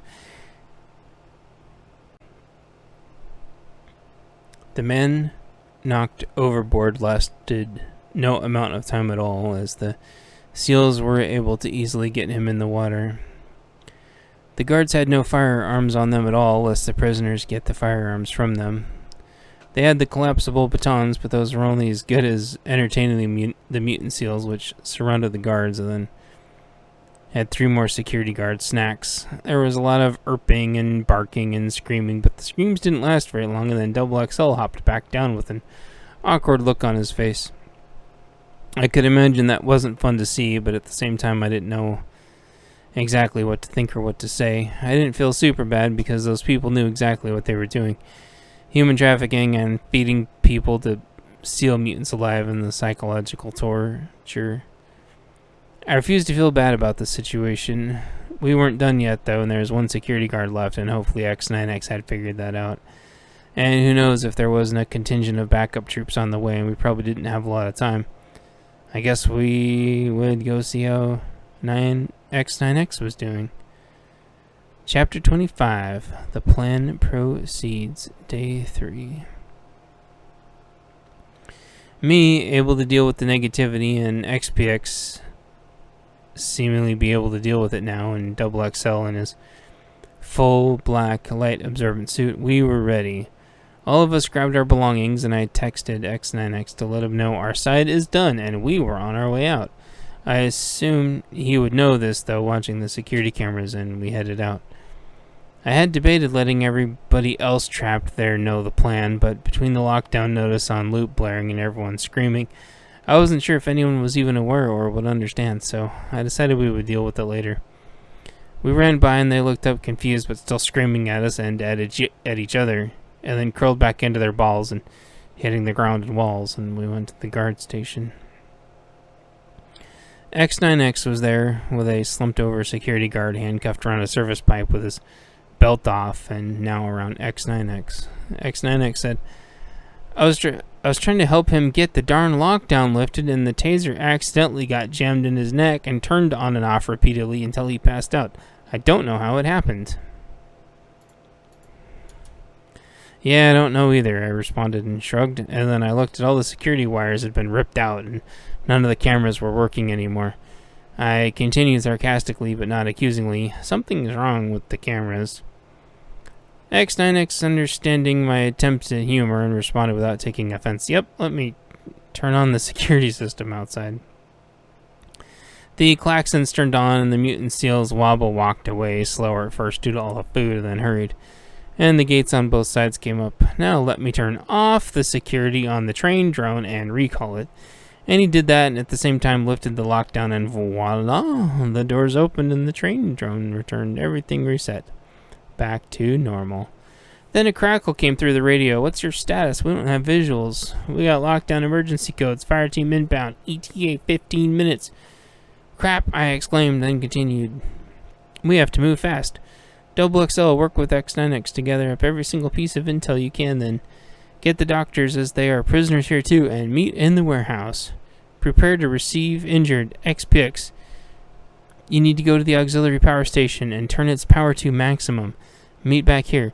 I have to go down the next level and shut it off. We're gonna blow this place. XXL and X9X had a security guard. I grabbed a security card and XPX grabbed one, and we all nodded, and off everybody went. Chapter 26. The plan continues. Evening, day 3. I run into the warehouse, into the freight elevator. It got much thicker and denser here emotionally and psychologically. I hit the power button to go down, and the door opened immediately, and I stepped inside. There were 3 floors, one above and one below, the one above being the roof. I hit the button to go down, but nothing happened. There was a gray panel here with a red light next to it. I held my badge there for a few seconds, and the red light turned off, and the green light turned on with a beep. I hit the button again, and with a big shudder, typical of a freight elevator, it slowly made its way down. The doors opened, and it looked and felt horrible in here, like half science lab monitoring station, half ritual place. The whole experience was very unsettling, to say the least. I could hear or feel some sort of turbines or engines running and got my map out. I tried to look at it, but it was hard to focus. I turned the paper to the left and right, and turned myself to the left and right, and eventually got myself somewhat oriented. I blinked a few times, but that was a bad idea because I kept getting flashing images of unpleasantness. I looked around for anything resembling switches or toggles or wires coming in, and eventually found them on a wall that would naturally be heading towards the auxiliary station. It had all kinds of warnings saying that power had to stay below a certain amount and that the input here had to stay above a certain amount, and equilibrium and synergy and core stabilization and blah blah blah. I took the phone out and started taking pictures with the camera function, and then started turning all the knobs and dials down to 0. I could hear and feel both the ambient hum in the room turn down, and then some temperature gauge things started to go up. Well, that's not good, I said to myself. I looked for anything else to take pictures of, or maybe external hard drives or anything to take with me, and saw some piles of paperwork and some USB sticks that all looked important. I took it all and shoveled it into a laptop bag, the one that had the logo on it that looked like it was Wi-Fi proof, which was cool. That was sitting nearby. Then I headed back to the elevator, already feeling so much better. XXL and X9X had already gathered with the doctors at the train drone.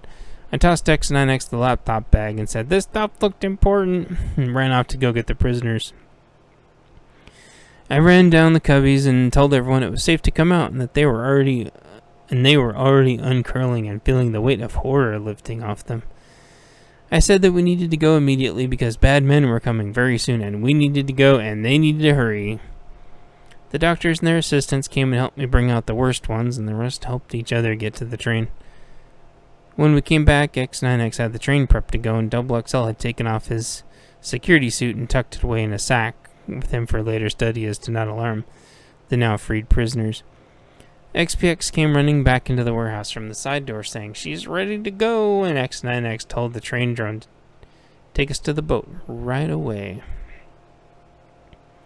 Chapter 27, Escape, Night, Day 3. As the train drone was making its way to the boat, there were already small explosions starting to go off in the auxiliary power building and the main lab. Nothing major yet, but you could tell we had found the right combination. The fence looked like it wanted to go down, but the train was still going strong. We finally got to the boat after 100 feet of track or so. As we got closer, I noticed it was sort of a repurposed Navy patrol vessel. Wonder how they got this. As I was thinking that, X9X used his taser prod to make loud crackling noises and started scaring the seal mutants away. This bought us enough time to deal with the mutant seals that were still lingering on the boat. XXL got on the 30 cal and started shooting the seals that he could. XPX and I got to some handguns we found strewn about, left behind by the seals since they weren't edible. We rolled the dead seal mutants off the boat and began the human onboarding process. There were more explosions from both buildings and the fence started to depower. It was still in a natural lock position, but the oafish mutant seals laying against it, wanting in, were quickly breaking it mechanically under the strain with no power to hold it in place. I quickly got everyone remaining off the train drone and asked X9X if he could send it off in defensive mode. That made him happy. He sent it towards the seals, who had now successfully crashed the fence down and activated all of the defenses. It went in swinging, sending seals everywhere and zapping ones that got in the way with its electrified frame. That bought us the time we needed to get everyone on board. I unmoored us from the dock and hopped on the ship. Then I pulled in the plank and someone else pulled in the rope. As we pulled away, I snapped more pictures of the facility exploding with my camera. I turned around to look, and the doctors were setting up makeshift triage areas for the now freed prisoners with first aid kits they took with them, scavenged from the vessel, and the supplies still on pallets. X9X went into the cabin to talk to whoever was manning the boat. It was a fairly large boat now that I had a chance to walk around on it, more than enough for the 30 or so of us to be on deck without causing an issue, and we started to head north. I looked around to make sure everyone was being taken care of, and the head neurosurgeon was leading up the efforts. He was instructing the doctors and assistants to take maximum care. There were more big explosions behind us, and a big plume of smoke started to cover our escape as the sun set. I went into the cabin and punched in some codes to the radio since nobody was using it. I paused for a couple seconds and simply spoke. Base, this is XDS. Come in. Base is reading you, XDS. Go ahead. Mission Barless Prison successful. I repeat. Mission Barless Prison successful. Over. Copy. Proceed to the next phase. Over. Proceeding to the next phase. Out. Copy. Out. Chapter 28. In the next days and weeks. It ended up being XPX that could drive the boat. He disabled the tracker beacons that they'd set up on the boat. I guess that was part of the system that he had initially set up. The fire team was coming from the south, as it turns out, to respond to the local emergency broadcast. Protocol was that they would stop at the island first, with hopefully no idea we took the boat, since the feeds and everything would be destroyed, and the smoke would cover us from the sea or sky, so we ended up getting away clean. The boat had the coordinates and maps where the families were being held, since it also dropped off supplies to them, so we coordinated with all the teams we had available to us to rescue the families. It was the largest coordinated effort we'd ever done. I'm happy to say that we rescued all the families and got them back to our redoubts where they could start new and sustainable lives. X9X got tons of new computer equipment courtesy of the prison to play with. We also learned the locations of all the other black sites that were doing the other sister experiments. I wouldn't need to infiltrate the rest. We could simply disable the power to all of them, save the families, etc. He went up to join the IT group at one of the sites none of us knew the location of. He said he knew some people there. A black band playing thumping electronic music came and picked him up, and he disappeared after that. I still get random text messages from him sometimes, which is weird because my phone is in airplane mode and shouldn't be getting any messages. As we're going after the big boss, he went into hiding. Something about one of our covert teams turning his office building into a crater after hours in the middle of a heavy guarded enemy city-state. Made it look like an accident, of course. We strategically coincided it with the public release of what he'd been doing with plenty of evidence. He turned up dead later under mysterious circumstances. We couldn't help but feeling like it had been someone tying up a loose end. Once we were positive every one of his operations was done and everyone was saved, we burned all the research they'd done. The doctors were happy to go back to being normal doctors. Several stayed to help with the trauma and help the victims to recover from the horrible experiments.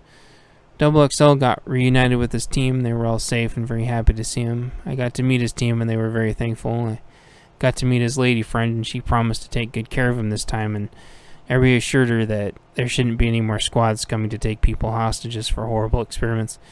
She said she would hold me to that, and I said that was just fine. She then drug him off to a tiny house they had at their base, and I didn't see him again. XPX decided to keep the modified Navy patrol vessel we'd captured and started a new maritime group to try to take back the waters. A quick response team from nearby quickly set volunteers to assist. There was Navy, Marines, and even Coast Guard that volunteered when they heard there was an ocean mission. XPX knew where a few of the fuel depots were and some other important areas. They had to move really fast. There were more high-value looking areas listed on the maps in the ship that he also wasn't familiar with.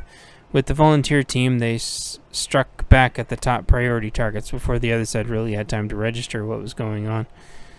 They were able to strike a few of the targets before the others figured out what was going on. And then security got heightened at the remaining ports, and he had to hold back. This was possibly mostly due to since the other side had been getting lazy for so long. These lightning attacks were able to raid several important infrastructures and resources needed for naval logistics. XPX eventually took the fleet north instead of trying to hold a spot so deep in contested waters. We had pointed him north as we already had a maritime location there that was relatively secure. These ships would help round out their oceanic security plan. Also, there was no way the enemy would go up there looking for him. If they tried, we had assets in place that would wear them down significantly through attrition. The volunteers that were going with him knew how to get there okay. So it wasn't too long before our side had a couple of ships and enough fuel to be a decent defensive force on the ocean. I imagine that when XPX is whooshing around the ocean, that Esther's up in the sky looking down on him no matter where he goes. Always proud of her great daddy. Epilogue. Home stronghold 2 years after the collapse. Autumn. With everyone as safe and sound as possible and adjusting to their new respective normals, I laid in my real bed again. I had checked the cat food and water, and someone thankfully had been keeping up on it for me like they said they would. I was so thankful to be back in my zone with my team and the people we swore to protect. My AR next to me with all the furniture exactly how I liked it, and a fully loaded, full-size mag smacked into the mag wall, propped against my bedpost like the good little freedom buddy that it was. No anguish screaming echoing in the hallways, simply lying there thinking about how appreciative I was of everything I had. I started to drift off for a few hours of dreamless, peaceful sleep and woke up to the agonizing pain of sandpaper peeling layers of skin off my face over and over again. Hi, Katie. I missed you too. And that is the end of book 2. Next will be an excerpt from book number 3. This is an excerpt from PNW Affliction, book number 3, Combination Plaza. Chapter 1, Waking Up, Home, Stronghold, 6 months after the collapse, late spring, early summer. There I was, snuggled up to my bed, my AR next to me with all the furniture just how I liked it, a fully loaded, full-size mag smacked into the mag wall, propped up against my bedpost like the good little freedom buddy it was, and that it was. I still had my old optic, though, never did find a new optic, but I liked this one because I'd been using it for so long that I was comfortable with it. The rifle was a SWAT-style AR that was piston-driven instead of gas, so it could have a folding stock instead of just collapsible. We'd found the rifle hiding in an abandoned police station we were clearing in a part of the building that the raiders had apparently missed. My team said I could have it since they knew I'd wanted this specific model half my life. Anyway, I'd been sleeping for a few hours of dreamless, peaceful sleep and woke up to the agonizing sensation of sandpaper peeling layers of skin off my face and over again and said, "Hi, kitty. I guess it's time to get up, huh?" It was about 6 months after the collapse, and today wasn't an ordinary day. I woke up and went to the sink to half waterboard myself, wash my face. Waterboarding is what I called washing my face with a wet washcloth, and I checked the calendar. We used old school calendars to save what little solar electricity we could scrounge. The electrical grid was more down than it was up after the dam had been seized by the other side, and then seized by federal and shut down. We didn't mind. Not having power hurt the other side more than it did us anyway, so I checked the calendar on my wall and it confirmed what I had remembered. In the date and square, it said today was the day to do a welfare check on Combination Plaza. I checked my cat guard's food and water and topped both off, then I gave the cat a pat on the head and continued gearing up. We all used cats here for pest control. We couldn't afford losing any food, gear, or supplies to rodent damage, so cats were highly regarded. Getting ready to go for the day consisted of putting on thick but comfortable hiking boots and black-gray digital camo cargo pants with knee pad inserts that had protected my sensitive knees. Also, I had a matching long-sleeve shirt made from breathable but comfortable material that I could wear for days without feeling gross. With that, there was also a matching hat with our zone's patch on the front and our group's name on the back, and so I put that on. I put my gun belt on, which looked like a heavy strap with an over-engineered buckle, nothing fancy, and then it was time to put on my IWB, or inside the waistband gear. First, I snapped on my holster for my backup sidearm, which went on my right side. It was a paddle-style holster that form-fit to my side perfectly. A friend of mine on the farm had helped me remold the Kydex, so there was room at the end of it for my momentary on-off flashlight, which was more or less permanently mounted to the accessory rail. My holster was designed so I could be active without it moving around, and it would still be comfortable all day. On the other side, I clipped on my concealed fixed-blade holster with its blade securely snapped inside. It was a short triangular blade with a handle at an odd 45-degree angle. This helped for both concealability and comfort. The blade stayed there just in case I needed to help me clear my drawing arm if someone thought they were being smart by holding me down and blocking my draw. Worst case scenario, if I couldn't get to my gun to clear it, the knife was perfect for going to the carotid artery, as unfortunate as that was to think about, but this was the way things were now, and even though I had some of these tools before the collapse and even carried them, I knew the chances I would have to use them were small. Since the event at the recycling plant, there had been many battles. With each one, there were more lessons and more upgrades in gear, mindset, and training. So, for example, the single stack I used to carry with my lovely grenade grips, which was a 7+1, still with an extra extended 9-round mag within arm's reach, was now a backup that still stayed concealed but was used as a last resort. I could also use it to arm a second person if I needed. It had saved my life many times, so it definitely wasn't going anywhere. With both my knife and paddle holster clipped inside the waistband, how they were supposed to be, I cinched up the belt as tight as it would go. It would pretty much stay that way all day now with no problems, no matter how much I moved around. I could get it tighter if I needed to, but it would never get looser, which was great. I had a plate carrier tactical vest combo that held 6 30-round mags, a standard size for AR mags, so I put that on over my shirt.